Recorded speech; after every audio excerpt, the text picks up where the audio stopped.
যখন ক্লোজ তখন তার অ্যাক্রসে কোনো ভোল্টেজ নাই। ভোল্টেজ সার্কিট ব্রেকার যখন ওপেন হলো, এটা হচ্ছে সাবট্রানজিয়েন্ট পিরিয়ড। সাবট্রানজিয়েন্ট পিরিয়ডে সার্কিট ব্রেকারটা ক্লোজ অবস্থাতেই থাকবে। তারপরে যখন আমরা সার্কিট ব্রেকারটাকে ওপেন করলাম, ওপেন করার সাথে সাথে এখানে আর্ক ফর্মেশন হলো। আর্কটা কি বলছিলাম, রেজিস্টিভ ইন নেচার। সো এখানে যখন এটা পজিটিভ ভোল্টেজ থাকবে, তখন এখানে আমরা পজিটিভ কারেন্ট থাকবে, তখন এখানে পজিটিভ ভোল্টেজ পাবো। এখানে নেগেটিভ কারেন্ট যদি আসে, তাহলে এখানে নেগেটিভ ভোল্টেজ আসবে, আর্কিং ভোল্টেজ। সো এটা হচ্ছে গিয়ে আমাদের রেজিস্টিভ ইন নেচারের কারণে ভোল্টেজ এবং কারেন্টের মধ্যে ফেজ ডিফারেন্স হবে 0 ডিগ্রি। এরপরে আমরা কারেন্টটাকে ইন্টারাপশন করব, আর্কিং কারেন্টটাকে ইন্টারাপশন করবো আই আই ইকুয়াল টু জিরোতে। সো আই ইকুয়াল টু জিরোতে যখন আমরা কারেন্টটাকে ইন্টারাপশন করলাম, সেক্ষেত্রে আমরা দেখতে পাচ্ছি যে আর্কিং ভোল্টেজ কিন্তু zero, arcing current zero, arcing ভোল্টেজও জিরো। বাট সিস্টেমের ভিতরে অ্যাকচুয়ালি দুই ধরনের ভোল্টেজ থাকবে, একটা হচ্ছে সিস্টেম আর্কিং ভোল্টেজ, আরেকটা হচ্ছে আমাদের এই সিস্টেম ভোল্টেজটা। সো আর্কিং ভোল্টেজটাকে সাকসেসফুলি ইন্টারাপশন করার পরে যে ভোল্টেজটা আসবে, সেটাকে আমরা বলি রিকভারি ভোল্টেজ বা সিস্টেম ভোল্টেজ। সো আর্কিং ভোল্টেজটাকে ইন্টারাপশন করার সময় আমরা দেখলাম যে আর্কিং ভোল্টেজ এই পয়েন্টে জিরো, বাট এই পয়েন্টে কিন্তু সিস্টেম ভোল্টেজ জিরো না। কেন জিরো না? কারণ এটা হচ্ছে পিওরলি ইন্ডাকটিভ সার্কিট, এটা এই জেনারেটরটা হচ্ছে পিওরলি ইন্ডাকটিভ সার্কিট। তার মানে ইন্ডাক্টর সার্কিটের ক্ষেত্রে আই ইকুয়াল টু জিরোতে ভোল্টেজ হয় ম্যাক্সিমাম। আর্কিং ভোল্টেজ জিরো, কারণ এটা রেজিস্টিভ। সো এখানে আই ইকুয়াল টু জিরোতে arcing voltage zero, but system ভোল্টেজটা ইন্ডাকটিভ হওয়ার কারণে আমাদের ছিল ভোল্টেজ জিরো হয়ে যাচ্ছে ম্যাক্সিমাম।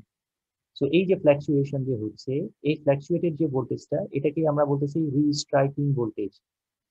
এটাকে আমরা বলতেছি রিস্ট্রাইকিং ভোল্টেজ। তার মানে এই যে রিস্ট্রাইকিং ভোল্টেজ, এই ভোল্টেজের যে ম্যাগনিটিউড, অর্থাৎ পিক ভ্যালুটা, এই পিক ভ্যালুটা আমরা নেক্সট ক্লাসে এটা প্রুভ করবো যে এই পিক ভ্যালুটা হবে এই রিকভারি ভোল্টেজ, অর্থাৎ যে ভোল্টেজটা সিস্টেমে ডেভেলপ করবে, এই রিকভারি ভোল্টেজে ডবল, দ্বিগুণ।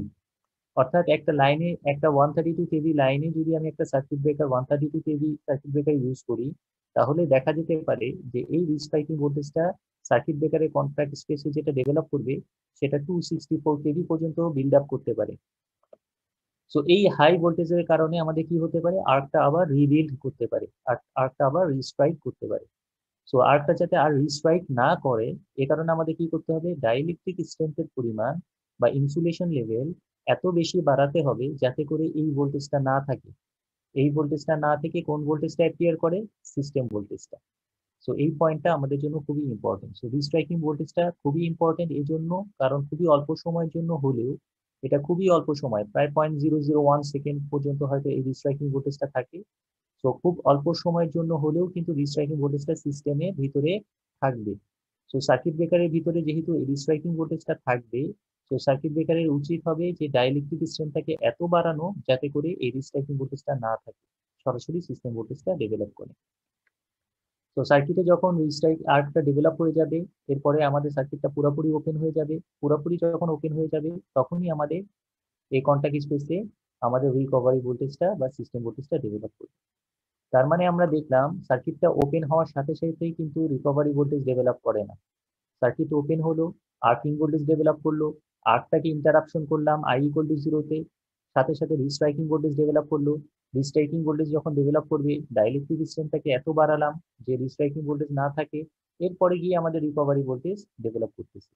তার মানে অ্যাকচুয়ালি সার্কিটটা কিন্তু ওপেন হচ্ছে আমাদের এই জায়গাতে, এই জায়গায় সার্কিটটা ওপেন হচ্ছে, কিন্তু সার্কিটটা পুরোপুরি ফাইনালি আর্কটাকে ইন্টারাপশন করতেছে এই এতগুলো স্টেপ পরে, এতগুলো স্টেপ পরে গিয়ে আমাদের রিকভারি ভোল্টেজ ডেভেলপ করতেছে। তো এই সময়টুকু আমাদের সার্কিট ব্রেকারের জন্য খুবই ইম্পর্টেন্ট একটা সময়, কারণ এই সময় সার্কিট ব্রেকার ড্যামেজ হয়ে যেতে পারে। তো এই কারণে সার্কিট ব্রেকার ডিজাইনের সময় আমাদের লক্ষ্য রাখতে হবে যেন এই যে রিস্ট্রাইকিং ভোল্টেজটা যে ডেভেলপ করবে, এই রিস্ট্রাইকিং ভোল্টেজের যে স্ট্রেংথটা থাকবে, তার থেকে সার্কিট ব্রেকারের যে ডাইইলেকট্রিক স্ট্রেংথ, অর্থাৎ তার ইনসুলেশন লেভেলটা অবশ্যই বেশি হতে হবে, যাতে করে সার্কিট ব্রেকারটা ড্যামেজ না হয়ে যায় এবং আর্কটাকে সে প্রপারলি এক্সটেনশন করতে পারে। এই পর্যন্ত কারো কোনো কনফিউশন আছে কিনা বলো।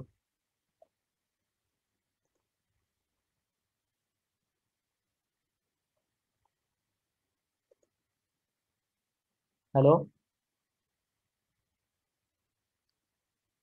এই পর্যন্ত কারো কোনো কনফিউশন আছে?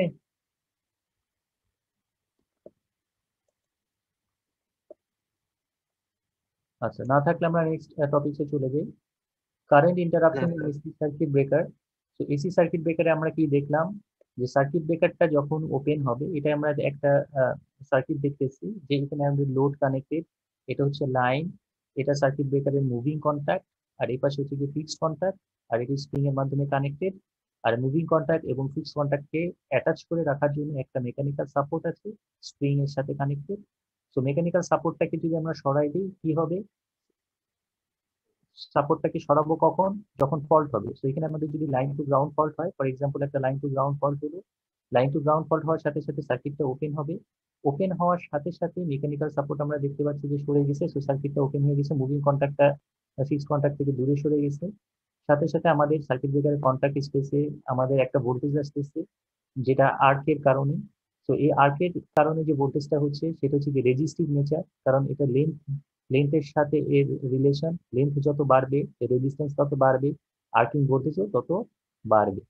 তো এই আর্কটাকে যখন আমরা সাকসেসফুলি ইন্টারাপশন করব, তখন আমাদের যে ভোল্টেজটা আসবে সেটা হচ্ছে কি সিস্টেম ভোল্টেজ। তার মানে আমাদের এই সার্কিট ব্রেকারের কন্ট্যাক্ট স্পেসে দুই ধরনের ভোল্টেজ থাকবে।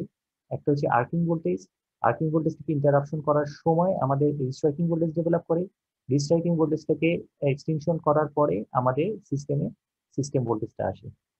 তার মানে এটা আমাদের মনে রাখতে হবে যে সার্কিট ব্রেকারের অ্যাক্রসে দুই ধরনের ভোল্টেজ ডেভেলপ করবে, একটা হচ্ছে আর্কিং ভোল্টেজ, আর আর্কিং ভোল্টেজটা সাকসেসফুলি ইন্টারাপশন করার পরে রিস্ট্রাইকিং ভোল্টেজের হওয়ার পরে আমাদের আসবে সিস্টেম ভোল্টেজ। আচ্ছা, এখানে আমরা দেখতে পাচ্ছি এই ওয়েভ শেপটা একটু যদি ভালো করে অবজার্ভ করো তাহলে দেখতে পারবা যে এই যে সাইনোসয়েডাল যে ওয়েভটা গ্রিন কালারের ডটেড লাইন দিয়ে যেটা আছে, এটা হচ্ছে কি আমাদের ফল্ট কারেন্টটা। এই যে ফল্ট কারেন্ট, এই ফল্ট কারেন্টের সাথে আমাদের ফল্ট কারেন্ট সার্কিট ব্রেকারটা যখন ওপেন হবে তখন তো এখানে আর্কটা ফর্ম করবে। এই আর্কের কারণে যে কারেন্টটা, এটা হচ্ছে আমাদের ফল্ট কারেন্টটা। তো এই ফল্ট কারেন্টের ওয়েভ শেপটা হচ্ছে এটা সাইনোসয়েডাল নেচার, এবং এটার কারণে আমাদের কি হচ্ছে, একটা আর্ক ফর্ম করতেছে, যার ফলে অ্যাক্রস একটা ভোল্টেজ ডেভেলপ করবে। এই ভোল্টেজটা হচ্ছে এটা, এই যে স্কোয়ার শেপ ভোল্টেজটা, এটাই হচ্ছে কি আমাদের আর্কিং ভোল্টেজ, ব্লু কালার দিয়ে আর্কিং ভোল্টেজ। এবং দেখতে পাচ্ছি আমরা যে আর্কিং কারেন্ট এবং আর্কিং ভোল্টেজ দুইটা সেম ফেজ, তার মানে এই দুইটা রেজিস্টিভ ইন নেচার, দুইটাই হচ্ছে রেজিস্টিভ ইন নেচার। তার মানে যখন আমরা আর্কটাকে ইন্টারাপশন করব, কোথায় করব, কারণ ইকুয়াল টু জিরোতে ইন্টারাপশন করলে আমরা জানি ইন্ডাক্টর একটা চার্জ স্টোর করে রাখে, যেটাকে আমরা বলি half of L I square, W L equal to half of L I square. So এই ইন্ডাক্টরের চার্জটা যতক্ষণ না পর্যন্ত ডিসচার্জ হচ্ছে, কারণ আমাদের বেশিরভাগ সার্কিটে তো ইন্ডাকটিভ সার্কিট, সো ইন্ডাক্টরের চার্জটা যতক্ষণ না পর্যন্ত ডিসচার্জ হচ্ছে ততক্ষণ পর্যন্ত আমরা বলতে পারি না যে সার্কিটে ফল্ট কারেন্ট ক্লিয়ার হয়ে গেছে। তো ইন্ডাক্টরের চার্জটা ডিসচার্জ করার একটাই ওয়ে, সেটা হচ্ছে আই ইকুয়াল টু জিরোতে, কারণ আই ইকুয়াল টু জিরোতে W A equal to half of L I square equal to zero হবে। যদি জিরো হয়, half of L I square equal to zero হবে, তার মানে ইন্ডাক্টরের এনার্জিটা প্রপারলি জিরো হয়ে যাবে। কিন্তু আমরা যদি আই ইকুয়াল টু জিরোতে, তাহলে সিস্টেমের মধ্যে ইন্ডাক্টরের এনার্জিটা রয়ে যাবে এবং আর্কটা আবার রিবিল্ড করতে পারে। এই জন্য আমরা সবসময় আই ইকুয়াল টু জিরোতে আর্কটাকে ইন্টারাপশন করি। সো আই ইকুয়াল টু জিরোতে যখন ইন্টারাপশন করলাম তখন দেখতে পাচ্ছি কি আমাদের voltage of arc equal to zero, এখানে জিরো, বাট সিস্টেম ভোল্টেজটা কিন্তু জিরো না। সো এখানে কি হবে, একটা রিস্ট্রাইক করবে। এই রিস্ট্রাইকিং এর সময় আমাদের ডাইরেক্ট রেজিস্ট্যান্সটা সিস্টেমে বাড়াতে হবে, তার ফলে আমাদের রিকভারি ভোল্টেজটা ডেভেলপ করবে। সো এই ভোল্টেজটাকে আমরা বলতেছি রিস্ট্রাইকিং ভোল্টেজ। এই ভোল্টেজটা খুবই অল্প সময়ের জন্য সার্কিট ব্রেকারের কন্ট্যাক্ট স্পেসে ডেভেলপ করে। এটা প্রায় 0.001 সেকেন্ড, ঠিক আছে, এটা 0.001 সেকেন্ড এই সময় পর্যন্ত এই রিস্ট্রাইকিং ভোল্টেজটা থাকে। তো এই ভোল্টেজের সময় আমাদের ডাইলেকট্রিক রেজিস্ট্যান্সটাকে এত বাড়াতে হবে যেন আমাদের রিস্ট্রাইক না করে, আর আর্কটা যাতে আর রিস্ট্রাইক না করে। So when the arc gets extinguished, যখন আর্কটাকে নিভানো হবে at fault current 0, I equal to 0 তে, a high frequency transient voltage, এখানে একটা high frequency transient voltage circuit ব্রেকারের কন্ট্যাক্ট স্পেসে অ্যাপিয়ার করবে। This transient vanishes within very short time, খুবই অল্প সময়ের মধ্যে এটা ভ্যানিশ হয়ে যাবে। কত সময়, 0.001 সেকেন্ড।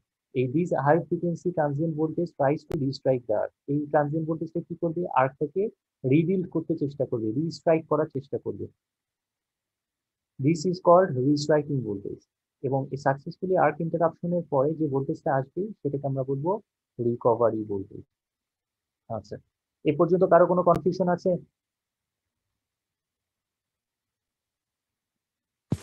না স্যার। সো রিস্ট্রাইকিং ভোল্টেজটা কি? রিস্ট্রাইকিং ভোল্টেজটা ডেভেলপ করবে কখন? আর্ক ইন্টারাপশনের সময় i ইকুয়াল টু 0 তেই আমাদের রিস্ট্রাইকিং ভোল্টেজটা আসবে। রিকভারি ভোল্টেজটা কখন ডেভেলপ করবে? রিস্ট্রাইকিং ভোল্টেজটাকে যদি আমরা প্রপারলি এক্সটেনশন করতে পারি তাহলেই আমাদের রিকভারি ভোল্টেজ আসবে, এর আগে আসবে না। এখন কতগুলো টার্ম আমরা একটু খেয়াল করি, এই টার্মগুলো আমাদের মনে রাখতে হবে। প্রসপেক্টিভ কারেন্ট, প্রসপেক্টিভ কারেন্টটা কি? ডেফিনেশনটা একটু দেখো। The current that would flow in the of the circuit breaker if the circuit breaker were replaced by solid conductor is called prospective current. এখন একটা লাইনে ফল্ট হয়, ফল্ট কারেন্টটা তো সার্কিট ব্রেকারের কন্টাক্ট স্পেসের মধ্যে দিয়ে ফ্লো করবে। তো এই ফল্টটাকে টলারেট করার ability, otherwise circuit breaker damage হয়ে যাবে। কারেন্টটা সার্কিট ব্রেকারের ভিতর দিয়ে ফ্লো করবে, সাথে সাথে সিটিপিটি সেন্স করে রিলেকে সিগন্যাল দিবে, রিলে সার্কিট ব্রেকারকে সিগন্যাল দিবে, যার ফলে সার্কিট ব্রেকার ইনস্ট্যান্টলি অপারেট করবে। এখন সার্কিট ব্রেকারের পরিবর্তে এই ফল্ট কারেন্টকে মেজার করার জন্য, কারণ সার্কিট ব্রেকার তো ইনস্ট্যান্টলি ওপেন হয়ে যাবে, তার মানে ফল্ট কারেন্টটা কিন্তু জিরো হয়ে যাবে। তো ফল্ট কারেন্টটা কত যাচ্ছে সেটা সিস্টেমে দেখার জন্য আমরা যদি সার্কিট ব্রেকারকে একটা সলিড কন্ডাক্টর, অর্থাৎ যে কন্ডাক্টরটা ফল্ট কারেন্টটাকে ক্যারি করতে পারে, একটা হেভি কন্ডাক্টর বা যার ক্রস সেকশন অনেক বড় বেশি থাকবে, এই কন্ডাক্টরটাকে যদি আমরা সার্কিট ব্রেকারের পরিবর্তে রিপ্লেস করতে পারি, তাহলে তো এই কন্ডাক্টরটা তার ওপেন হবে না, যেহেতু এটা একটা ওয়্যার, সেটা তো আর ওপেন হচ্ছে না। তার মানে কি সিস্টেমের মধ্যে দিয়ে ফল্ট কারেন্টটা কত আছে সেটা আমরা দেখতে পারবো। সো এই প্রসপেক্টিভ কারেন্টটা হচ্ছে কি? এই প্রসপেক্টিভ কারেন্ট হচ্ছে গিয়ে ফল্ট কারেন্ট, যেটা আমরা কিভাবে মেজার করতে পারি? যদি একটা সার্কিট ব্রেকারকে একটা সলিড কন্ডাক্টরের মাধ্যমে রিপ্লেস করি, তাহলেই আমরা কিন্তু এই ফল্ট কারেন্টটাকে মেজার করতে পারি। ঠিক আছে, সো এই কারেন্টটাকে আমরা বলি প্রসপেক্টিভ কারেন্ট। ঠিক আছে, সো এটা এটা আমরা নর্মাল কন্ডিশনে আমরা এটা কখনোই করব না, কারণ আমরা সবসময় চাই যে ফল্ট হলে যেন ফল্ট কারেন্টটা যেন সরাসরি, ফল্ট কারেন্টটা যেন যত দ্রুত সম্ভব আমরা সিস্টেম থেকে ক্লিয়ার করতে পারি। তো এই কারেন্টটা আমাদের তাহলে কখন আমাদের দরকার? এই কারেন্টটা দরকার যখন আমরা ক্যালকুলেশন করব। আমরা যখন একটা লাইনে একটা সার্কিট ব্রেকারকে প্লেস করব, সার্কিট ব্রেকারকে প্লেস করার আগে আমাদের দেখতে হবে যে সার্কিট আমাদের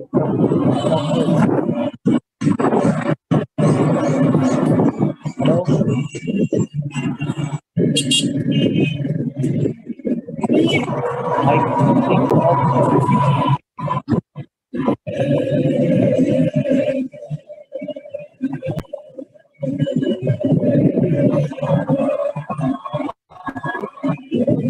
মাইক্রোফোনটা একটু অফ করো। স্যার আপনি মিউট করে দেন।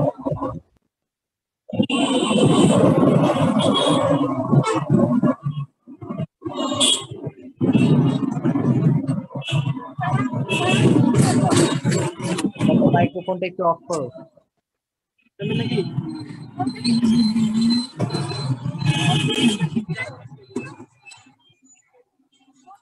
স্যার আপনি মিউট করে দিলে ভালো হয়। মিউটের অপশনটা একটু দেখতেছি আমি।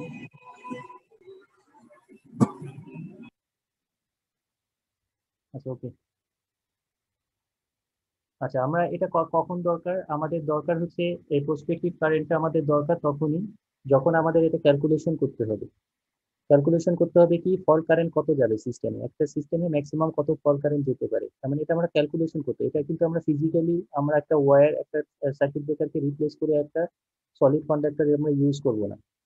আমরা এটা যখন আমরা ক্যালকুলেশন করব, ক্যালকুলেশন করার সময় আমরা একটা সার্কিট ব্রেকারের পরিবর্তে বা সার্কিট ব্রেকারটাকে ক্লোজ রেখে আমরা দেখবো যে এখানে ম্যাক্সিমাম কত ফল্ট কারেন্ট যেতে পারে। কারণ এই ফল্ট কারেন্টটা আমাদের দরকার কেন? কারণ এই কারেন্টটা সার্কিট ব্রেকারের ভিতরে অল্প সময়ের জন্য হলেও ভিতর দিয়ে পাস করবে, এই জন্য এই প্রসপেক্টিভ কারেন্টটা মেজারমেন্ট করাটা দরকার। এটা কি বুঝতে পারছো প্রসপেক্টিভ কারেন্টটা কি? স্যার তাহলে টেকনিক্যালি বলতে গেলে আমরা ফল্ট কারেন্টটাকে আমরা প্রসপেক্টিভ কারেন্ট বলতেছি যখন এটাকে মেজার করতেছি, এটাই তো? হ্যাঁ, যখন এটাকে মেজার করতেছি প্রসপেক্টিভ কারেন্টটা আমরা ফিজিক্যালি কখনো করব না। প্রসপেক্টিভ কারেন্টটা করব হচ্ছে তখন আমরা যখন আমাদের মেজারমেন্টের দরকার লাগবে যে ম্যাক্সিমাম কত ফল্ট কারেন্ট এর ভিতর দিয়ে ফ্লো করে, কারণ আমাদের তো সার্কিট ব্রেকারটা যখন আমাদের লাইনে ইনস্টল করতে হবে তখন তো আমাদেরকে এটা মেজার করতে হবে, আদারওয়াইজ তো আমি যদি একটা লাইনে প্লেস করি মেজার না করে, তাহলে আমাদের কি হবে, সার্কিট ব্রেকার থেকে ড্যামেজ হয়ে যাওয়ার একটা পসিবিলিটিস থাকে। সেটা সেফটির জন্য আমরা এই প্রসপেক্টিভ কারেন্টটা আমরা ম্যাথমেটিক্যালি ক্যালকুলেশন করি, ঠিক আছে, ফিজিক্যালি ক্যালকুলেশন করব না। বোঝা গেছে? জি স্যার। আচ্ছা, সো এরপরের পয়েন্টটা দেখো একটু খেয়াল করে। For successful arc interruption the rate of building up of dielectric strength must be higher than rate of rise of PRV। অর্থাৎ একটা সাকসেসফুলি আর্ক ইন্টারাপশনের জন্য আমাদের যে রিস্ট্রাইকিং ভোল্টেজের যে স্ট্রেংথ, তার থেকে তার ডাইইলেকট্রিক স্ট্রেংথ অর্থাৎ সার্কিট ব্রেকারের যে ডাইইলেকট্রিক স্ট্রেংথ বা ইনসুলেশন লেভেল অবশ্যই বেশি থাকতে হবে। যদি বেশি না থাকে, ডাইইলেকট্রিক স্ট্রেংথ যদি কম থাকে রিস্ট্রাইকিং ভোল্টেজের স্ট্রেংথের থেকে, তাহলে আর্কটা আবার রিবিল্ড করবে। তো সেটাই বলতেছে যে for successful arc interruption the rate of building up of dielectric strength must be higher than rate of rise of PID. ঠিক আছে, সো ডাইইলেকট্রিক স্ট্রেংথটা অবশ্যই বেশি থাকতে হবে, না হলে আর্কটা আবার রিবিল্ড করবে। তাহলে the rate of rise of PRB, এই যে রিস্ট্রাইকিং ভোল্টেজ এর যে চেঞ্জটা, রেট অফ রাইজ মানে হচ্ছে চেঞ্জটা তাহলে কিসের উপর ডিপেন্ড করে? চেঞ্জটা ডিপেন্ড করে দুইটা জিনিসের উপরে। একটা কি সার্কিট প্যারামিটার, আরেকটা কি type of switching duty involve. ঠিক আছে, সার্কিট প্যারামিটারটা কি? আমরা যদি আগের ওয়েবসাইটটা একটু খেয়াল করো, এটা যদি একটু দেখি, এখানে আমরা কি দেখতে পাচ্ছি, রিস্ট্রাইকিং ভোল্টেজটা ডেভেলপ করতেছে কেন? কারণ হচ্ছে এই পয়েন্টে আই ইকুয়াল টু জিরোতে arcing voltage zero, system voltage কিন্তু জিরো না, তার ফলে কিন্তু রিস্ট্রাইকিং ভোল্টেজ ডেভেলপ করতেছে। কেন সিস্টেম ভোল্টেজ জিরো না? কারণ সিস্টেমটা কি purely inductive in nature. Inductive সার্কিটের ক্ষেত্রে আমরা জানি কি কারেন্ট এবং ভোল্টেজের মধ্যে ফেজ ডিফারেন্স হচ্ছে 90 ডিগ্রি। তার মানে আই ইকুয়াল টু জিরোতে ভোল্টেজ হবে ম্যাক্সিমাম। তো এই জন্য এখানে রিস্ট্রাইকিং ভোল্টেজটা ডেভেলপ করছে। আচ্ছা, এখন আমি যদি বলি যে সার্কিটটা রেজিস্টিভ, রেজিস্টিভ হলে আই ইকুয়াল টু জিরোতে ভোল্টেজ, সিস্টেম ভোল্টেজ কত হবে বলো?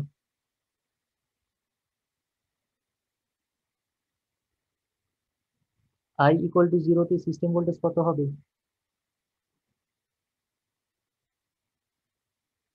হ্যালো,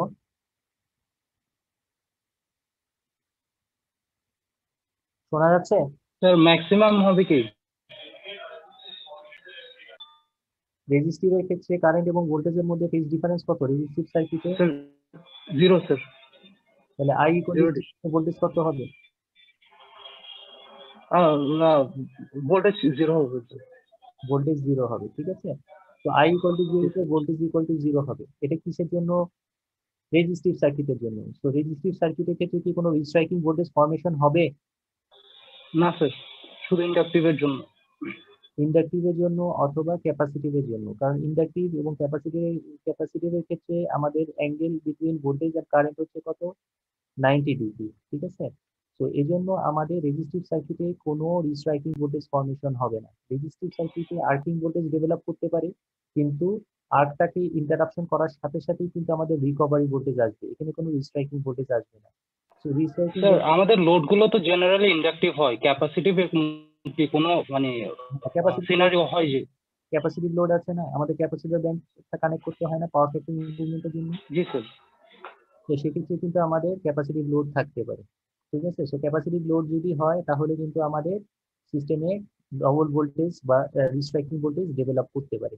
তার মানে এটা কিসের উপর ডিপেন্ড করতেছে? এটা ডিপেন্ড করতেছে সার্কিট প্যারামিটার্স এর উপরে। সার্কিট প্যারামিটার্স বলতে সার্কিটটা কি ইন্ডাকটিভ না ক্যাপাসিটিভ উপরে ডিপেন্ড করতেছে। Type of switching duty involve, সুইচিংটা আমরা কোথায় করতেছি? আমরা সুইচিং করব কোথায়? এক আই ইকুয়াল টু জিরোতে। আই ইকুয়াল টু জিরোতে কেন সুইচিং করব সেটা আমরা দেখলাম যে আই ইকুয়াল টু জিরোতে আমাদের ইন্ডাক্টরের এনার্জি ইকুয়াল টু জিরো হয়, W L equal to half of L I square equal to zero হয়। যদি I equal to zero interaction না করি তাহলে আমাদের কি হবে? ইন্ডাক্টরের এনার্জি রয়ে যাবে, ইন্ডাক্টরের এনার্জিটা ডিসচার্জ হবে না। তো ডিসচার্জ যদি না হয় তাহলে আর্কটা আবার রিবিল্ড করবে। তার মানে এই যে রিস্ট্রাইকিং ভোল্টেজ, এই রিস্ট্রাইকিং ভোল্টেজটা এই দুইটা প্যারামিটারস এর উপরে ডিপেন্ড করে। একটা হচ্ছে সার্কিট প্যারামিটার আর আরেকটা হচ্ছে আমার সুইচিংটা কোথায় করছে। এই দুইটা পয়েন্ট কি বুঝতে পারছো?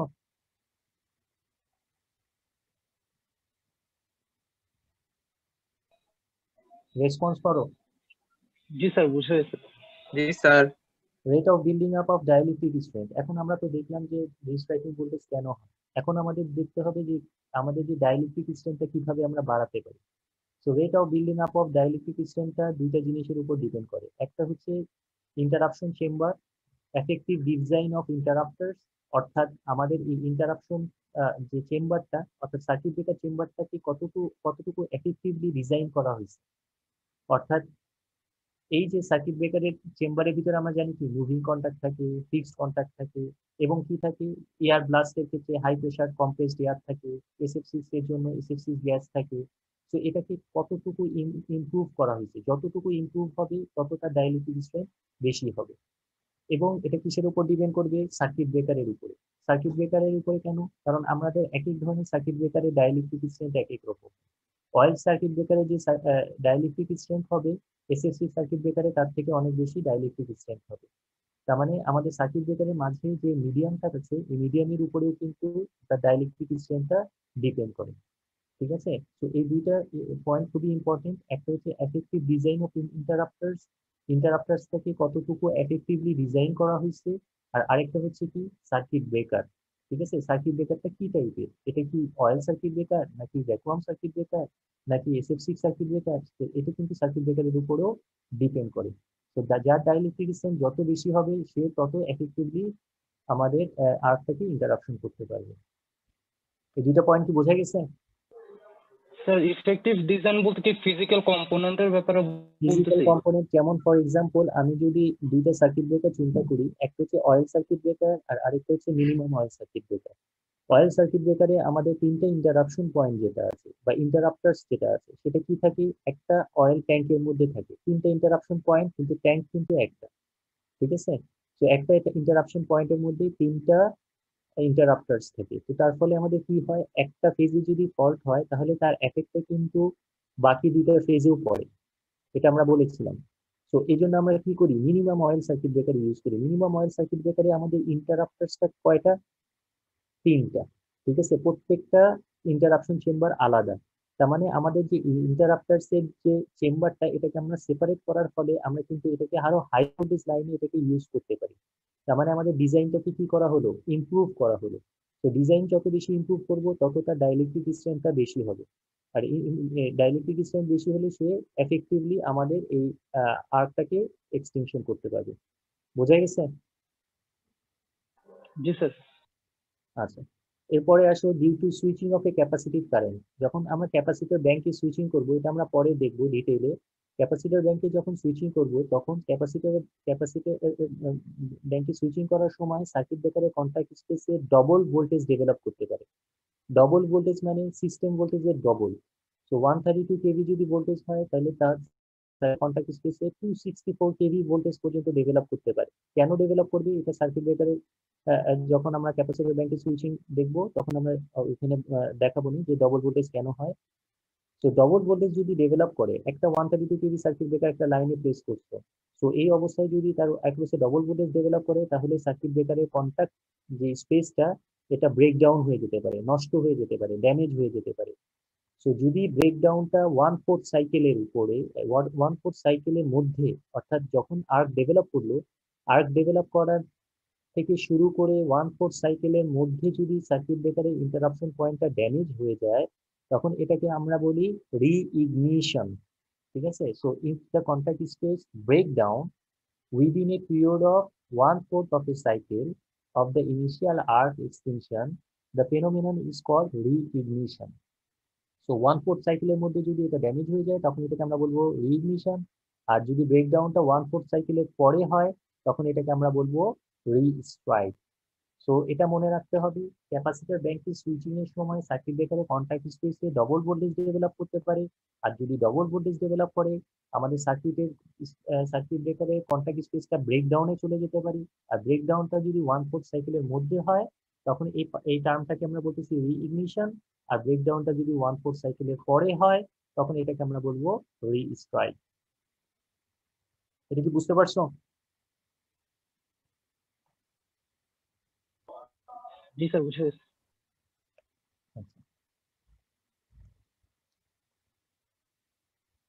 তো আমরা সার্কিট ব্রেকার ওপেন করার সময় আমরা কি দেখলাম? I = 0 তে যখন সার্কিট ব্রেকার ওপেন করলাম, তখন তার একটা হচ্ছে দুইটা ভোল্টেজ ডেভেলপ করে। একটা কি রিস্ট্রাইকিং ভোল্টেজ, আর রিস্ট্রাইকিং ভোল্টেজটা যখন সাকসেসফুলি ইন্টারাপশন করলাম তখন আমাদের রিকভারি ভোল্টেজটা ডেভেলপ করে। এখন রিকভারি ভোল্টেজটার যে ফ্রিকোয়েন্সি সেটা তো আমরা জানি, রিকভারি ভোল্টেজের ফ্রিকোয়েন্সি কত বলো? রিকভারি ভোল্টেজের ফ্রিকোয়েন্সি কত? রিকভারি ভোল্টেজটা কি?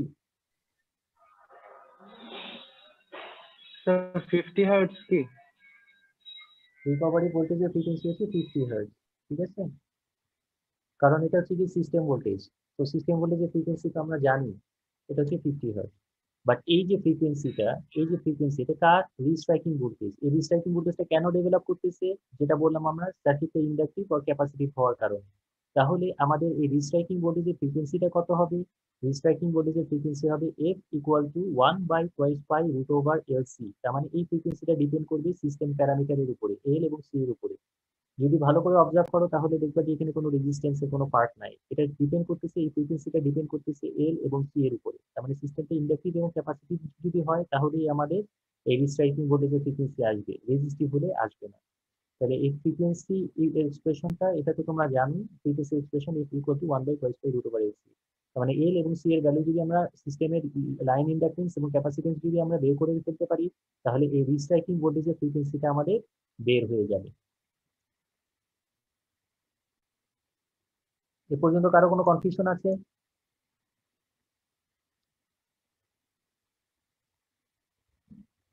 আচ্ছা, যদি না থাকে তাহলে একটু খেয়াল করে দেখো, এই যে কেন আমরা এই ফ্রিকোয়েন্সিটা বের করব। ফ্রিকোয়েন্সিটা বের করার কারণ হচ্ছে আমাদের এই যে ফ্রিকোয়েন্সি, এই ফ্রিকোয়েন্সি থেকে আমরা টাইম পিরিয়ড পাবো।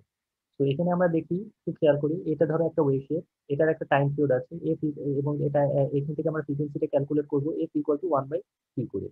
এখন ফ্রিকোয়েন্সি যদি বাড়াই কি হবে? সিস্টেমের ফ্রিকোয়েন্সি যদি বাড়ায় বা লাইনের ইন্ডাকটেন্স এবং ক্যাপাসিটেন্সের ভ্যালু যদি ভ্যারি করে তাহলে আমাদের প্রবলেমটা কি হবে?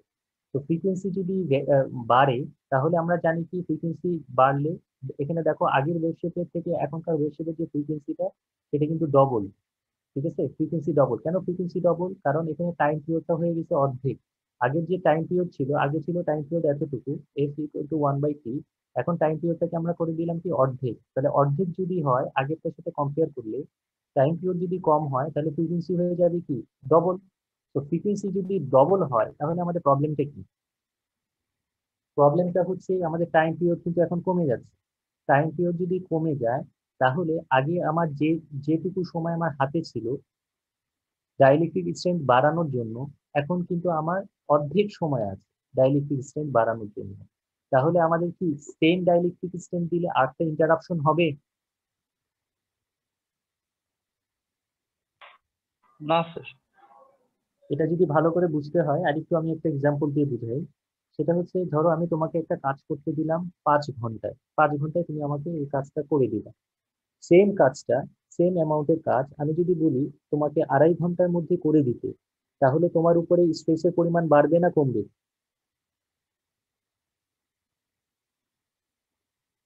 5 ঘন্টায় একটা কাজ যদি করতে দিই, সেম অ্যামাউন্টের কাজ যদি তোমাকে আমি 2.5 ঘন্টায় করতে বলি, তাহলে সে তোমার উপরে স্ট্রেসের পরিমাণ বাড়বে না কমবে? স্যার প্রেশার বাড়বে স্যার। প্রেশার বাড়বে। প্রেশার বাড়বে মানে কি?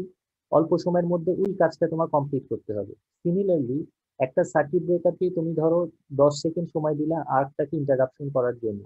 এখন যদি সেম আর্কটাকে তুমি যদি ইন্টারাপশন করতে বলো 5 সেকেন্ডের মধ্যে, তাহলে তার উপরে কি স্ট্রেসের পরিমাণ বাড়বে না কমবে? স্যার বাড়বে, কিন্তু বাড়বে। স্যার আমরা তো জিরোকে ডিটেক্ট করে কাজটা করতেছি না স্যার।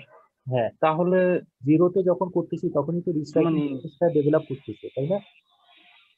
রিস্ট্রাইকিং ভোল্টেজ হুম, ডেভেলপ করতেছে তো জিরোতে ইন্টারাপশন করার পরে। এর আগে কি রিস্ট্রাইকিং ভোল্টেজ আচ্ছা আসছে? আচ্ছা।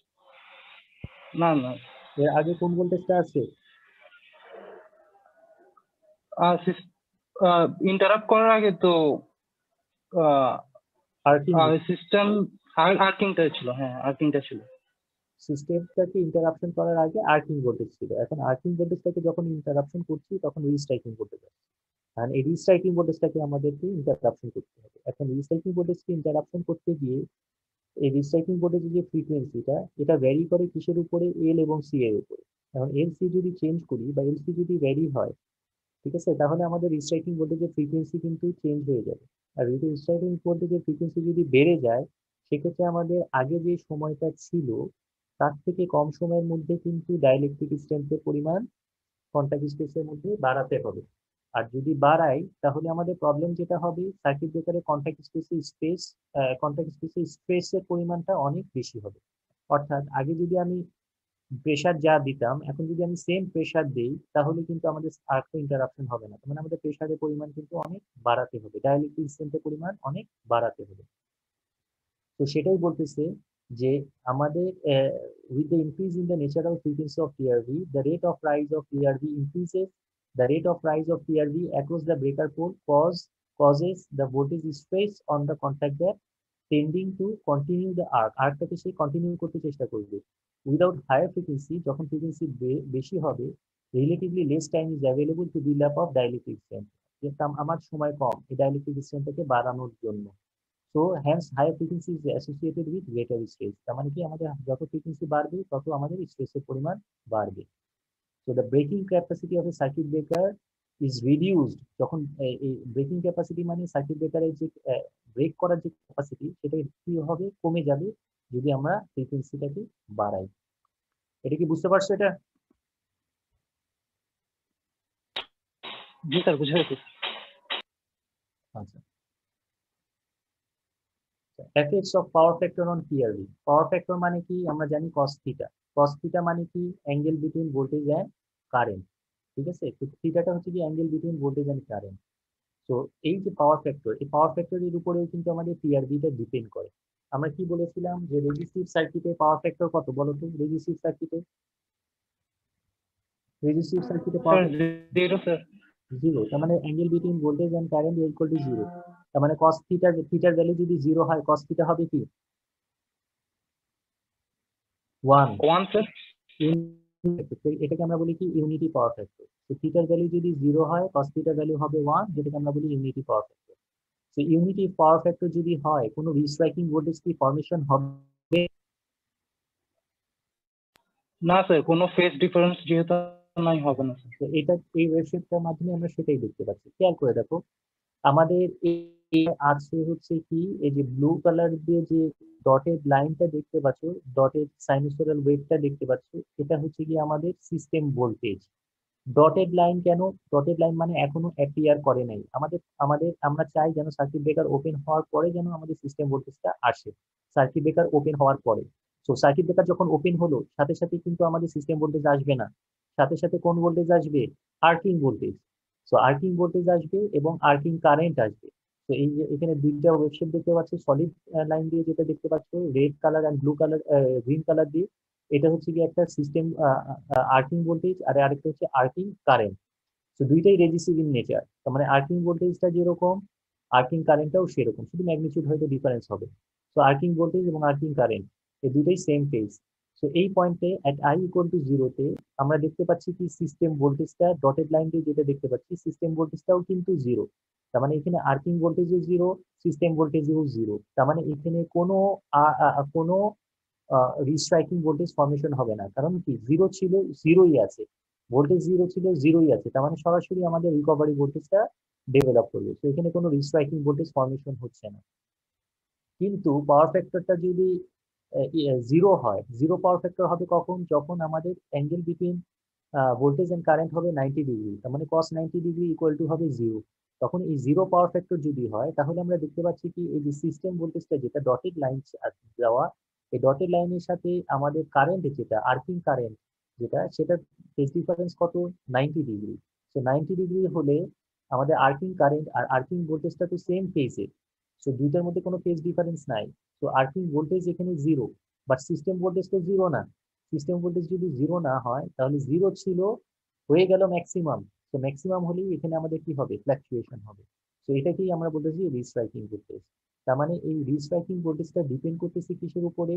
সার্কিট সার্কিট মানে এটা সার্কিট প্যারামিটার্স এর উপরে অথবা পাওয়ার ফ্যাক্টরের উপরে। তো পাওয়ার ফ্যাক্টরটাই হচ্ছে angle between voltage and current. আর ভোল্টেজ এন্ড কারেন্টটা অ্যাঙ্গেলটা ভ্যারি করবে, ভোল্টেজ এবং কারেন্টের মধ্যে অ্যাঙ্গেলটা ভ্যারি করবে আমাদের কিসের উপরে?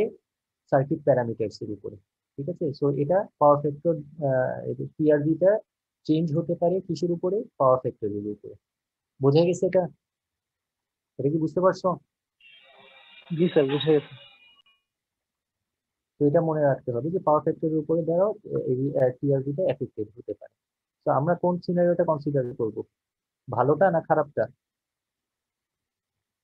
সার্কিট ব্রেকার ডিজাইনের সময় কোন সিনারিওটা কনসিডার করব, ভালোটা না স্যার খারাপ? ওয়ার্স্ট কেসটা নেব স্যার। ওয়ার্স্ট কেসটা চিন্তা করবো, ঠিক আছে। সো ওয়ার্স্ট কেসটা কোনটা, এটা, স্যার। ঠিক আছে। সো ইন্ডাকটিভের কারণ এই ক্ষেত্রে আমাদের রিস্ট্রিকশন ভোল্টেজ হবে, এক্ষেত্রে এটা হবে না। এখন আমি যদি একটা সার্কিট ব্রেকারকে ডিজাইন করি ইউনিটি পাওয়ার ফ্যাক্টরের উপরে বেস করে, ঠিক আছে, তাহলে কিন্তু আমাদের এই সিনারিওতে যদি আমরা সার্কিট ব্রেকারটা ফেস করে, সাথে সাথে কিন্তু সার্কিট ব্রেকার ড্যামেজ হয়ে যাবে, যেহেতু এখানে রিস্ট্রাকশন ভোল্টেজ আসবে এবং এই ভোল্টেজটা ডবল সিস্টেম ভোল্টেজে।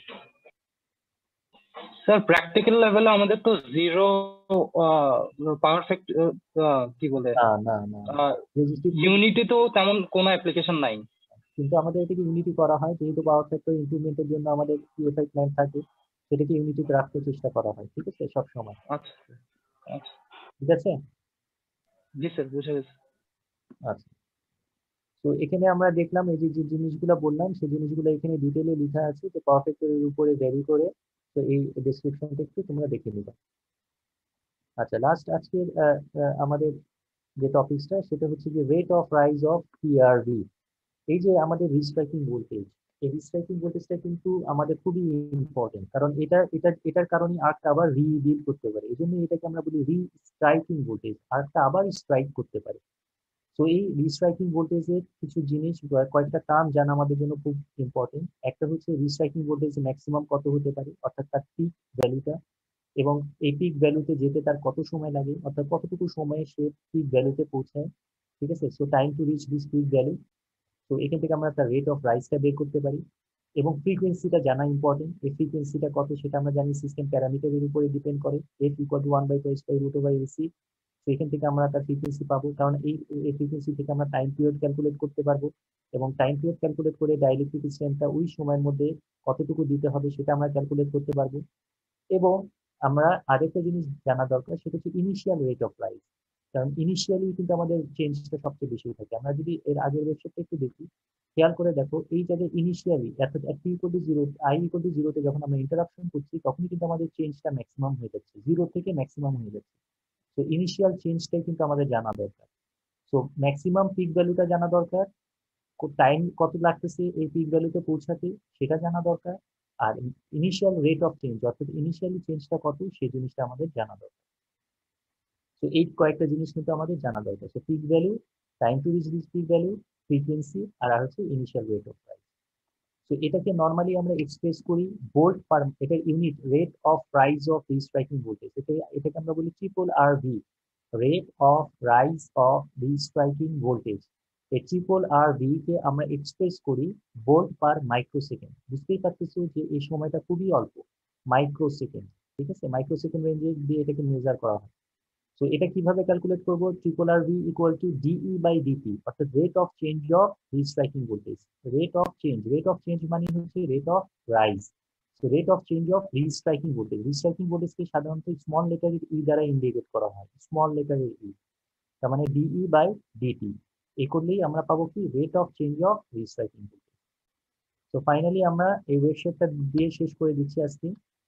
এখানে দেখো, এটাই হচ্ছে গিয়ে রিস্ট্রাইকিং ভোল্টেজের ওয়েভ শেপটা। এটাকে আমরা আহ, যদি জুম করি তাহলে দেখা যাবে যে এই জিনিসটাই হচ্ছে যে আমাদের রিস্ট্রাইকিং ভোল্টেজের ওয়েভ শেপটা। খেয়াল করে দেখো, এই জায়গায় টি ইকুয়াল টু জিরোতে আমরা কি করছি, টি ইকুয়াল টু জিরোতে রিস্ট্রাইকিং ভোল্টেজটা সে ফর্ম করতেছে। তো ফর্ম করলে আমাদের কি হচ্ছে, ইনিশিয়ালি কিন্তু আমাদের চেঞ্জটা সবচেয়ে বেশি। আর স্মল লেটারের ই এম যেটা, সেটা হচ্ছে গিয়ে peak value of the restriking voltage, পিএমটা হচ্ছে time to reach this peak value. আর ক্যাপিটাল ইএম যেটা, সেটা হচ্ছে গিয়ে রিকভারি ভোল্টেজের পিক বা সিস্টেম ভোল্টেজের পিক। এটা নেক্সট ক্লাসে আমরা প্রুভ করব, এই যে রিকভারি ভোল্টেজের যে পিকটা, এটা রিস্ট্রাইকিং ভোল্টেজের অর্ধেক, অর্থাৎ রিস্ট্রাইকিং ভোল্টেজটা হচ্ছে রিকভারি ভোল্টেজের ডবল। তার মানে আমাদের এই পয়েন্টটা জানা দরকার, এই ইএমটা কত সেটা জানা দরকার, এই ইএম এ যেতে কতটুকু সময় লাগতেছে সেটা জানা দরকার, আর কি দরকার, এই যে রেট অফ চেঞ্জটা কত সেটা জানা দরকার। তার মানে আমরা যদি প্রত্যেকটা ভ্যালু একটু দেখি, তাহলে rate of rise of restriking voltage কিভাবে বের করবো? ইএম। ইএম মানে কি? Pick value of the restriking voltage. TM মানে কি? Time to reach this peak value. তার মানে এটার এক্সপ্রেশনটা কি হবে? ভোল্ট পার মাইক্রোসেকেন্ড। এই জিনিসটা জানা দরকার। অ্যামপ্লিটিউড ফ্যাক্টরটা জানা দরকার। অ্যামপ্লিটিউড ফ্যাক্টর মানে কি? Small E M divided by capital E M. Small E M মানে কি? রিস্ট্রাইকিং ভোল্টেজের পিক, আর ক্যাপিটাল ইএম মানে হচ্ছে রিকভারি ভোল্টেজের পিক। তার মানে এটা ইকুয়াল টু 2। এটা নেক্সট ক্লাস আমরা প্রুভ করবো। E M by capital E M equal to 2। ঠিক আছে, ফ্রিকোয়েন্সি জানা দরকার। ফ্রিকোয়েন্সি কি? 1/t।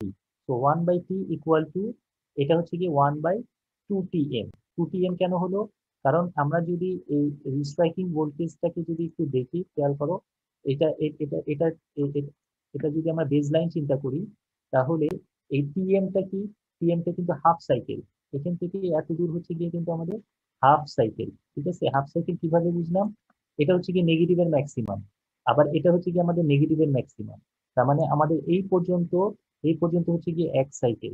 তাহলে এক সাইকেল যদি হয়, তাহলে টিএমটা কি? টিএমটা হচ্ছে হাফ সাইকেল। তাহলে ফুল সাইকেল যদি চিন্তা করি, তাহলে এটাকে আমরা কি বলবো? 2tm। ঠিক আছে, এ পর্যন্ত কারো কোনো কনফিউশন থাকলে বলো।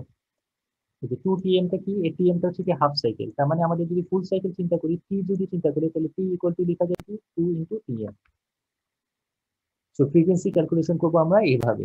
তার মানে এই কয়েকটা পয়েন্ট আমাদের মাথায় রাখতে হবে। একটা হচ্ছে rate of rise of restriking ভোল্টেজটা আমরা বের করবো ইএম বাই টিএম দিয়ে। অ্যামপ্লিটিউড ফ্যাক্টর বের করবো ইএম বাই ক্যাপিটাল ইএম দিয়ে। ফ্রিকোয়েন্সি বের করবো এফ ইকুয়াল টু 1/t দিয়ে। আর টি ইকুয়াল টু হচ্ছে 2tm, কারণ এটা হচ্ছে কি আমাদের কোয়ার্টার সাইকেল, এটা হচ্ছে কি কোয়ার্টার সাইকেল। তার মানে এই দুইটা মিলে হচ্ছে half cycle. So half cycle যদি হয়, তাহলে আমাদের ফুল সাইকেল যদি কনসিডার করতে হয়, তাহলে টিএম কে ডবল করতে হবে, তাহলে আমরা ফুল সাইকেল পাবো। দেখো, এ পর্যন্ত কারো কোনো কনফিউশন আছে কিনা দেখো।